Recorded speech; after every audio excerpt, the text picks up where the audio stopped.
بسم اللہ الرحمن الرحیم۔ السلام علیکم ورحمۃ اللہ وبرکاتہ۔ ناظرین، ایک بار پھر ایک نئی ویڈیو کے ساتھ آپ کی خدمت میں حاضر ہیں۔ 2-3 دن پہلے ہم نے ایک ویڈیو اپلوڈ کی تھی قسم کے حوالے سے، جس میں ہم نے جانا تھا کہ قسم کی کتنی قسمیں ہیں اور ان کی ڈیفینیشن کیا ہے۔ تو اگر آپ نے اس ویڈیو کو نہیں دیکھا تو ڈسکرپشن میں لنک موجود ہے، آپ وہاں سے جا کے ویڈیو کو دیکھ سکتے ہیں۔ تو آئیے آج کی اس ویڈیو میں جانتے ہیں کہ اگر کسی نے قسم کو توڑا تو اس پر کیا کفارہ لازم ہوگا۔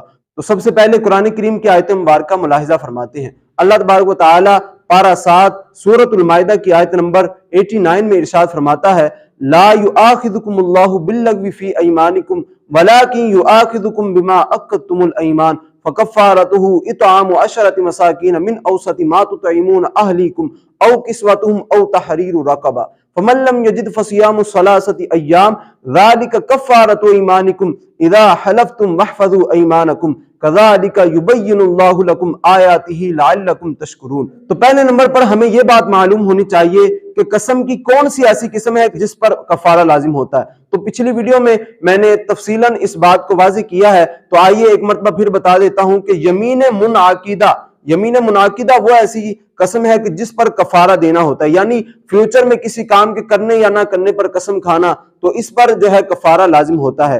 تو آئیے جانتے ہیں کہ کفارہ کیا ہوتا ہے۔ تو سب سے پہلے جو ہے کفارہ وہ یہ ہے کہ ایک غلام کو آزاد کرنا۔ اب آج کے دور میں غلام نہیں ہے تو آج کے دور میں بندہ کیا کرے؟ تو آج کے دور میں جو ہے وہ 10 مسکینوں کو کھانا کھلائے یا پھر 10 مسکینوں کو اوسط درجے کے کپڑے پہنائے، یعنی درمیانے درجے کے 10 مسکینوں کو کپڑے پہنائے۔ اب ذہن میں سوال پیدا ہوتا ہے کہ اگر کوئی بندہ اتنی وسعت نہ رکھتا ہو، 10 مسکینوں کو کھانا نہ کھلا سکتا ہو یا پھر 10 مسکینوں کو کپڑے بھی نہ دے سکتا ہو، تو پھر وہ بندہ کیا کرے؟ تو اس پر شریعت مطہرہ نے جو صورت بیان کی ہے وہ یہ ہے کہ وہ اگر 10 مسکینوں کو کھانا نہیں کھلا سکتا یا 10 مسکینوں کو کپڑے نہیں دے سکتا تو اس صورت میں وہ 3 دن لگاتار روزے رکھے۔ تو یاد رکھیے گا، ایک مرتبہ دوبارہ پھر میں دہرا دیتا ہوں، پہلے نمبر پر تو یہ ہے کہ غلام آزاد کرے۔ تو آج کے دور میں جیسا کہ غلام نہیں ہے، پھر یہ ہے کہ 10 مسکینوں کو کھانا کھلائے یا پھر 10 مسکینوں کو کپڑے درمیانے درجے کے پہنائے۔ اب اگر یہ دونوں کام میں سے کوئی ایک کام نہیں کر سکتا تو اب یہ ہے کہ وہ 3 دن لگاتار روزے رکھے۔